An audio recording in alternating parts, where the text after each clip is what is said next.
Okay kids, today's phrase is mortgage forbearance. Can you say mortgage forbearance? Good, I knew that you could. So in today's crazy world, we're getting a lot of information thrown at us from all different angles. Unemployment is up, new cases of COVID-19 every day, stimulus packages, here's 72 different things to do at home without strangling your spouse. It's coming from everywhere, including right here. But today I want to talk about something serious, and it may be something even you're considering. But before you tune me out, if you are considering it, give me just a couple of minutes to let you know why you may want to reconsider. What exactly is mortgage forbearance? I'm glad you asked. According to our old pal Webster, forbearance is the act of refraining from exercising a legal right, especially enforcing the payment of a debt. Forbearance means that your mortgage payments will be suspended for a short period of time, initially up to 6 months. Sounds great, right? Not having to make a mortgage payment for 6 months? That would really help the old pocketbook, wouldn't it? Think again. Just because they suspend your mortgage payments doesn't mean they forgive your mortgage payments, or even that they extend the amount of time you have to make them. Huh? I just thought you said they were suspended. Right, I did. Here's the problem. At the end of the forbearance period, you need to make all the payments plus that month's payment. Let me explain. Let's say you have a $1,500 a month mortgage. You get laid off and you call your bank and you ask for forbearance. On the phone call, the banker eagerly wants to help you out of this tough situation and agrees to give you 6 months of forbearance.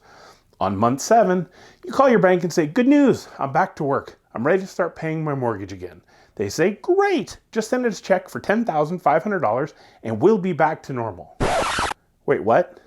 But my mortgage is only $1,500 a month. Why on earth would you need $10,500? Well, you see, during forbearance, we don't relieve you of your obligation to pay your mortgage. We just defer your payments. They're still all due on the first of each month.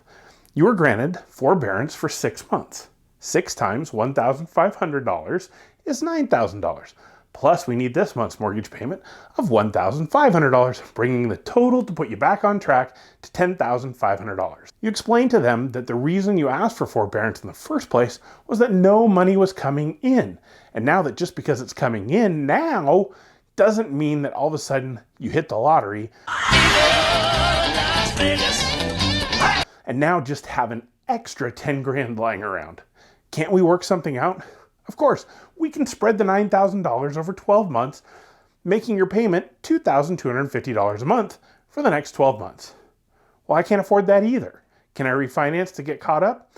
No, sir, I'm sorry, the loan was in forbearance and is not current, so we'd be unable to refinance at this time. So you see, forbearance is not the panacea that the banks would have you believe it is. My recommendation is that if you can do anything to make your mortgage payment through this, do that. Even if it means living on beans and rice, cutting out your cable and Netflix subscriptions, forbearance is not forgiveness, nor does it extend your loan term. I know this can be a scary time. We're here to assist you in making the right decision for you. The banks will usually make the right decision for them. If you've been in your home at least 12 months, you likely have a fair amount of equity in it. Don't let the banks take that from you. Before you consider doing forbearance, reach out and we'll jump on a Zoom call and figure out the right solution for you that keeps you solvent through this and doesn't jeopardize your future once we're through it. Because we will get through this together, but apart. Thanks for watching as always. We got your back.